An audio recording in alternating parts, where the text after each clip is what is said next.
नमस्कार साथियों, law order and civil rights YouTube channel में आपका स्वागत है, अभिनंदन है दोस्तों।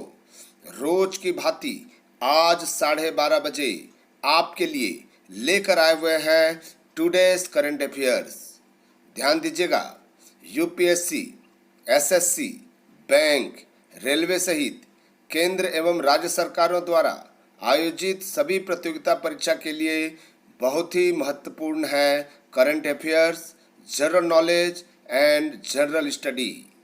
यहाँ हम law order and civil rights YouTube channel की तरफ से डेली अपडेटेड करंट अफेयर्स विश्व घटना चक्र हिंदी माध्यम में दिए जाते हैं।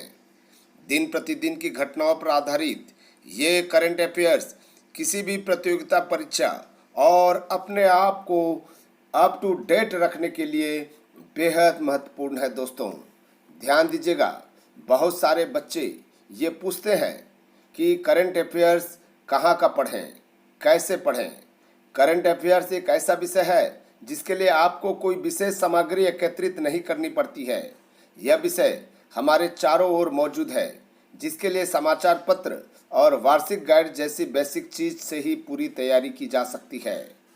सरकारी नौकरी के लिए इच्छुक विद्यार्थी करंट अफेयर्स को लेकर अक्सर चिंतित रहते हैं, क्योंकि उन्हें इस बात का संशय रहता है कि उन्हें कितना समय पुराना करंट अफेयर्स पढ़ना है। साथ ही यह भी सवाल उठता है कि छात्रों को परेशान करता है कि किसी पेपर के लिए करंट अफेयर्स का कौन सा विषय अधिक पढ़ना चाहिए। हम बता दें, करंट अफेयर्स एक ऐसा विषय है जिसके लिए आपको कोई विशेष सामग्री एकत्रित नहीं करनी पड़ती है दोस्तों। यह विषय हमारे आसपास ही मौजूद रहता है। दोस्तों, हमने एक प्रश्न पूछा था कल कि मलाबार तट कहाँ से कहाँ तक है। इसका सही आंसर है गोवा से केरला, यानी कि मलाबार तट जो है गोवा से लेकर केरला तक के तट को जो है मलाबार तट के नाम से जाना जाता है। ध्यान दीजिएगा, सबसे पहला और सही उत्तर जो दिए हैं वो है राक्षी प्रवीण। राक्षी प्रवीण को हमारी तरफ से हार्दिक शुभकामनाएं, बधाई। दोस्तों, हम जो है ये जो प्रश्न पूछे जाते हैं वो बहुत ही मोस्ट इम्पॉर्टेंट होता है, जो हर प्रतियोगिता परीक्षा के लिए बहुत उपयोगी है। हम सेलेक्टेड प्रश्न पूछते हैं, इसलिए आपको हमेशा ध्यान रखना है कि आप इसमें जो है बढ़ चढ़ कर हिस्सा लीजिए, उसका आंसर दीजिए, ताकि आपको कोई परेशानी न हो, बल्कि आपको जो है ज्ञानवर्धन हो सके। इसी आशा और अपेक्षाओं के साथ में हमने जो है ये प्रश्न पूछते हैं। Law order and civil rights YouTube channel गांव और गरीब छात्रों के लिए समर्पित चैनल है, और ऐसे बच्चे जो कभी जीवन में कंपटीशन नहीं दिया है और कंपटीशन देना चाहता है, तो वो ऐसे हमारे जो 12:30 बजे के प्रोग्राम है उस प्रोग्राम को ज़रूर देखें, नोट्स बनाएं और बार बार रिवीजन करें, परीक्षा दें। देखिएगा, मैं आपको 100% कह सकता हूँ कि इसमें सफलता मिलेगा ही। जिनका करंट अफेयर्स ज़बरदस्त रहता है, यानी कि उनका यदि मान लीजिए कोई करंट अफेयर्स के प्रति ज़्यादा ध्यान देता है, तो ये निश्चित माना जाता है कि उनका किसी भी एग्जामिनेशन में सिलेक्शन होने की गुंजाइश है। आइए हम पहला प्रश्न देखते हैं दोस्तों। विश्व के सबसे बड़े आर्टिफिशियल इंटेलिजेंस शिखर सम्मेलन कहाँ आयोजित होगा? संयुक्त अरब अमीरात में, अमेरिका में, स्वीडन में या स्विट्जरलैंड में? ध्यान दीजिएगा, यहाँ पर जो है संयुक्त अरब अमीरात में, अमेरिका में, स्वीडन में या स्विट्जरलैंड में, कौन सा सही आंसर है आपको बताना है। ध्यान दीजिएगा, ये 30 अप्रैल से 1 मई 2019 के दौरान विश्व के सबसे बड़े आर्टिफिशियल इंटेलिजेंस शिखर सम्मेलन का आयोजन किया जाएगा। इसकी जो थीम है AI एवरीथिंग। हम इस 2 दिवसीय इवेंट में विश्व नेता, गवर्नेंस, बिजनेस, समाज में AI की भूमिका पर चर्चा करेंगे। इसका आयोजन, ध्यान दीजिएगा, संयुक्त अरब अमीरात कर रही है। ये कार्यक्रम अंतर्राष्ट्रीय दूरसंचार संघ तथा विश्व बौद्धिक संपदा संगठन के साथ मिलकर किया जाएगा। आर्टिफिशियल इंटेलिजेंस, कृत्रिम बुद्धि जिसको कहते हैं, कंप्यूटर साइंस की वह शाखा है जिसके द्वारा मशीनों में इंसानों की तरह सोचने समझने की क्षमता विकसित हो जाती है, और AI मशीनें वातावरण के अनुसार खुद को ढालने में सक्षम होती है। दोस्तों, आर्टिफिशियल इंटेलिजेंस का मतलब AI कहते हैं, यानी कि कृत्रिम बुद्धि को कहा जाता है। ये जो है सही आंसर संयुक्त अरब अमीरात है दोस्तों। आइए नेक्स्ट क्वेश्चन देखते हैं, क्या है नेक्स्ट क्वेश्चन। नेक्स्ट क्वेश्चन है, टाइगर वुड्स किस खेल से संबंधित है। टाइगर वुड्स किस खेल से संबंधित है, टेनिस, बैडमिंटन, गोल्फ या फुटबॉल। आपको सही आंसर बताना है दोस्तों। टाइगर वुड्स के बारे में नाम सुने होंगे, ये आपको जो है जानकारी भी होना चाहिए।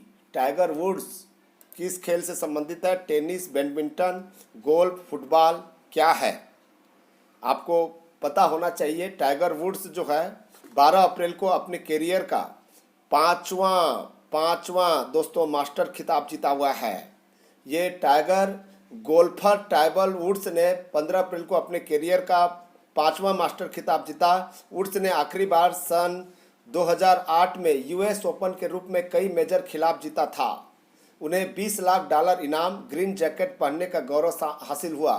वुड्स कई साल से पीठ की चोट से जूझ रहे थे। उनके करियर का यह 15वां मेजर खिताब है दोस्तों। उन्होंने अगुस्टा नेशनल कोर्स में 11 साल बाद कोई मेजर खिताब जीता है, जो कि उनके करियर का 15वां मेजर खिताब है दोस्तों। वुड्स ने 43 ईयर्स में यह खिताब जीता है और वह मास्टर खिताब जीतने वाले दूसरे सबसे उम्र दराज प्लेयर हैं।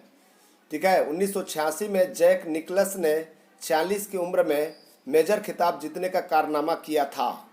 मेजर खिताब के मामले में भी सिर्फ ये निकलस ही उनसे आगे है। ध्यान दीजिएगा, ये गोल्फ का खिलाड़ी है। सी आंसर सही है। आइए नेक्स्ट क्वेश्चन देखते हैं, क्या है दोस्तों। सागरी लॉ वार्ता किससे संबंधित है। सागरी लॉ वार्ता किससे संबंधित है, आपको बताना है। यहाँ पर जो है सागरी लॉ वार्ता किससे संबंधित है, हिंद महासागर नीति से है, हिंद प्रशांत नीति से है, या फिर रक्षा सुरक्षा एजेंसी से है, या फिर उपरोक्त सभी है। विदेश मंत्रालय भारत सरकार ने जो है विदेश कार्यालय में हिंद प्रशांत नामक एक नए खंड की स्थापना की है। इसका उद्देश्य 2018 में सागरी लॉ वार्ता में प्रधानमंत्री मोदी द्वारा प्रस्तुत की गई हिंद प्रशांत नीति को आगे बढ़ाना है। ध्यान दीजिएगा, हिंद प्रशांत खंड जो है वर्तमान में हिंद प्रशांत खंड के प्रमुख संयुक्त सचिव विक्रम दोराईस्वामी है। हिंद प्रशांत खंड सरकार द्वारा उठाया गया बहुत बड़ा कदम है। इससे हिंद प्रशांत नीति निर्माण को काफ़ी बढ़ावा मिलने की उम्मीद है। हिंद प्रशांत खंड Indian ocean rim association, ASEAN और क्वेड को समेकित करता है। भारत ने निरंतर आसियान को हिंद प्रशांत कूटनीति के केंद्र में रखा है। हाल ही में अमेरिका ने भी प्रशांत कमांड का नाम बदलकर हिंद प्रशांत कमांड रखा है दोस्तों। ध्यान दीजिएगा, ये हिंद प्रशांत नीति यानी कि बी आंसर सही है। सागरी लॉ वार्ता में जो बातें कही गई है वह हिंद प्रशांत नीति, बी आंसर सही है दोस्तों। आइए नेक्स्ट क्वेश्चन देखते हैं, क्या है नेक्स्ट क्वेश्चन। यहाँ पर जो है ROC क्या है, ROC क्या है, ध्यान दीजिएगा। ROC क्या है, विश्व का सबसे छोटा विमान, विश्व का सबसे बड़ा विमान, विश्व का सबसे बड़ा एयरपोर्ट या विश्व का सबसे छोटा एयरपोर्ट। विश्व के क्या है ये ROC।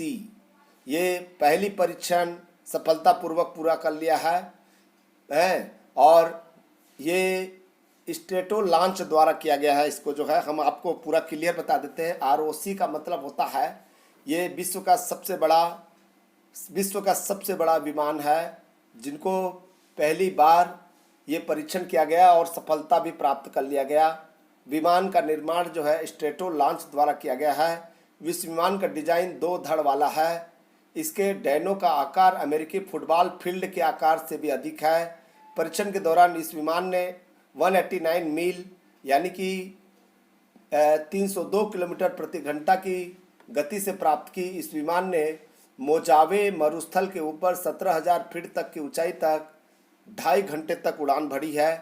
ठीक है, परीक्षण के दौरान जो है इस विमान के डैनों की चौड़ाई जो है 385 फीट है। यह विमान 238 फीट लंबा है। यह विश्व का सबसे बड़ा चौथा विमान है। ये स्टेटो लॉन्च एक अमेरिकी अंतरिक्ष परिवहन कंपनी है। यह कक्षा में लॉन्च करने के लिए नई प्रणाली का विकास कर रही है। इसकी स्थापना माइक्रोसॉफ्ट के सह संस्थापक पॉल एलन ने 2011 में की थी। तो इसका सही आंसर जो है बी आंसर सही है दोस्तों। आइए नेक्स्ट क्वेश्चन देखते हैं। केंतो मोमोता जापान क्या जीती है, सिंगापुर ओपन 2019, पुलित्जर पुरस्कार 2019, अंतर्राष्ट्रीय सभ्यता पुरस्कार या ऑस्ट्रेलियाई ओपन 2018 क्या जीती है आपको बताना है। ये केंतो मोमोता जापान क्या जीता है, ये एक्चुअली जीता है, लड़का है ये, ठीक है। क्या जीता है आपको बताना है दोस्तों, ठीक है, क्या जीता है इसके बारे में बताना है। सिंगापुर ओपन 2019 या पुलित्जर पुरस्कार 2019 क्या जीता है आपको बताना है, ठीक है।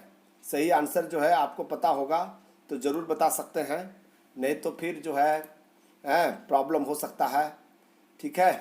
क्या सही आंसर बताइए, हम इसको एक्सप्लेन नहीं कर पा रहे हैं। ये सिंगापुर ओपन 2019 के विजेताओं में सूची में है। ये पुरुष एकल वर्ग में केतो मोमोता जापान, महिला एकल वर्ग में ताई तजो यिंग ताइपेड़ी, पुरुष युगल वर्ग में ताकेशी कामुरा और किंगो सोनोदा, और महिला युगल वर्ग में मायू मात्सुमोतो और वाकना नागहारा जापान ने जीता है। दोस्तों ध्यान दीजिएगा, ये सिंगापुर ओपन 2019 जीता है, केतो मोमोता जापान का है, तो ये जो है पुरुष एकल वर्ग में ये जीता है। आइए नेक्स्ट क्वेश्चन देखते हैं। वालोन क्या सोऊ को क्या पुरस्कार दिया गया है, आपको शायद पता होगा, है यह अंतर्राष्ट्रीय मानवाधिकार पुरस्कार, यूनेस्को कानो प्रेस स्वतंत्रता पुरस्कार, मानव संरक्षण पुरस्कार या मानव सभ्यता पुरस्कार, आपको सही बताना है। ये जो है वालोन व क्या सोऊ, ध्यान दीजिएगा, हम टोटल डिटेल बता दे रहे हैं। इसी को यूनेस्को बोलते हैं, गुलेर्मो भी बोलते हैं उसको। कानो प्रेस स्वतंत्रता पुरस्कार 2019 रायट्स के 2 रिपोर्टर वालोन व क्या सोऊ को प्रदान किया गया है। इन 2 पत्रकारों ने म्यांमार के राखिन राज्य में मानवाधिकार उल्लंघन की रिपोर्टिंग की थी। इन दोनों ने रोहिंग्या मुसलमानों पर म्यांमार में हुए अत्याचारों की रिपोर्टिंग की थी। इसके बाद इन पत्रकारों को गिरफ्तार करके जेल में डाल दिया गया था। ये यूनेस्को या गुलेर्मो कानो प्रेस स्वतंत्रता पुरस्कार द्वारा खतरनाक परिस्थितियों में प्रेस की स्वतंत्रता के लिए कार्य करने वाले साहसी पत्रकारों को सम्मानित किया जाता है।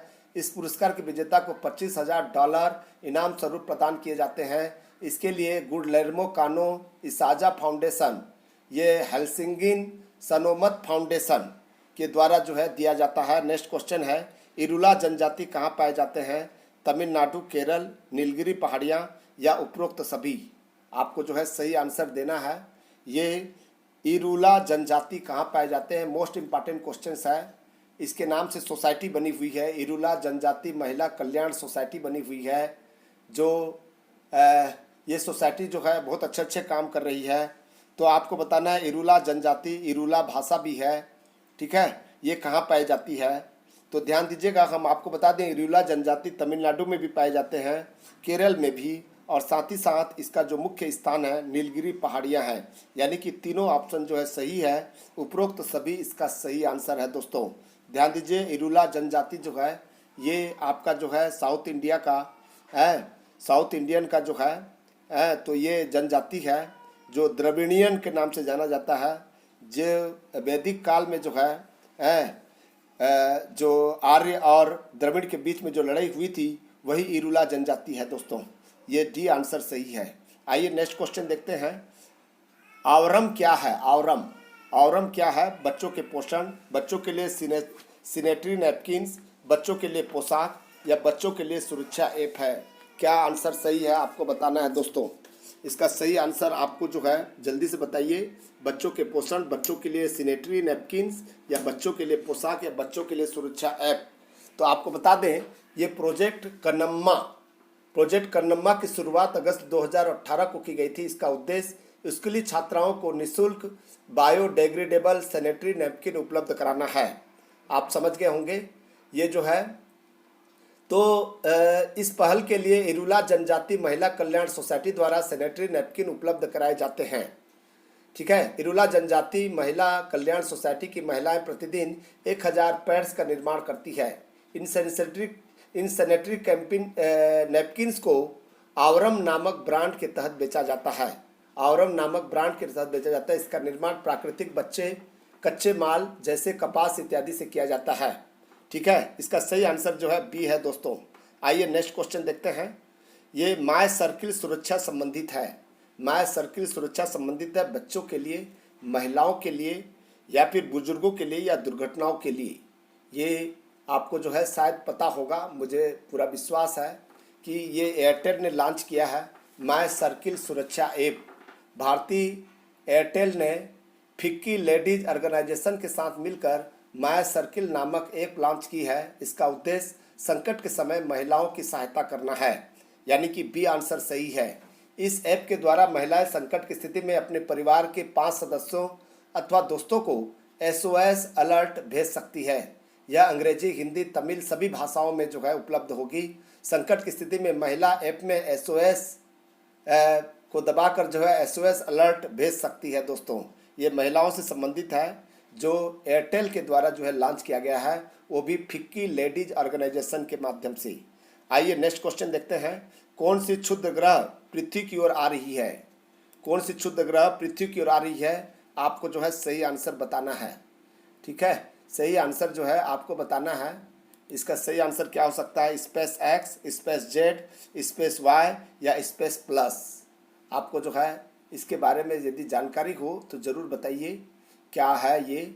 इसके लिए जो है इसको भेदने के लिए, यानी कि इसको जो है टुकड़ा करने के लिए, जो है टुकड़ा टुकड़ा करने के लिए, ताकि उसके ऊपर जो है ब्रेक लगाया जा सके, इसलिए जो है इसको जो है ये जो क्षुद्र ग्रह को जो है समाप्त करने के लिए जो है यहाँ पर व्यवस्था किया गया है। तो इसका सही आंसर क्या है बताना है। कौन सी क्षुद्र ग्रह पृथ्वी की ओर आ रही है? तो इसका सही आंसर हम आपको बता दे रहे हैं, ये स्पेस एक्स है। स्पेस एक्स क्षुद्र ग्रह जो है पृथ्वी की ओर आ रही है। ये सबसे ज़्यादा खतरनाक हो सकता है, तो इसलिए जो है आपको जानकारी होना चाहिए स्पेस एक्स के बारे में। आपको जो है स्पेस एक्स के बारे में पूरी जानकारी होना चाहिए दोस्तों। ठीक है, ये थी हमारी जो है मोस्ट इम्पॉर्टेंट करंट अफेयर्स आज की जो है। और हम यहाँ पर क्विज लेकर आए हुए हैं, स्वर्णपुर किस राज्य में स्थित है? यानी कि एक जिला का नाम है, स्वर्णपुर के नाम से जाना जाता है। स्वर्णपुर किस राज्य में है? आपको उत्तर जो है कमेंट्स में देना है। जो पहले कमेंट्स देंगे उनका नाम यहाँ पर प्रकाशित किया जाएगा, उनको शुभकामनाएं दिया जाएगा। देखते हैं कितने बच्चे जो है सही आंसर देते हैं और विजेता बनते हैं। आज का विजेता कल घोषित किया जाएगा, तो इसलिए ज़्यादा से ज़्यादा बढ़ चढ़ कर इसमें हिस्सा लीजिए और यहाँ पर जो है अपने भाग्य बनाइए, ताकि चूँकि ये एकमात्र माध्यम है, शिक्षा जो है, शिक्षा ही आपको जो है अपने मंजिल तक, अपने सपने को पूरा कर सकता है। कई लोगों का सपना होता है एक अच्छा मकान बनाना, या कई लोगों का सपना होता है एक अच्छे गाड़ी खरीदना, या कई लोगों का सपना होता है कि बेहतर भविष्य हो। तो ये बेहतर भविष्य शिक्षा से ही संभव हो सकता है। जैसे मैं गरीब और गांव छात्र था और मेरा भविष्य जो है शिक्षा के माध्यम से ही संभव हो सका है। इसलिए आपसे भी हम जो है यही कहेंगे, यही दुआएं देंगे कि आप भी शिक्षा के माध्यम से आप अपने सपने को साकार करें। और आपके भविष्य की कामना करता हूँ, उज्जवल भविष्य की कामना करता हूँ। साथियों, हम यहाँ पर विदाई लेते हैं। धन्यवाद। जय हिंद, जय भारत, जय हो। Thank you.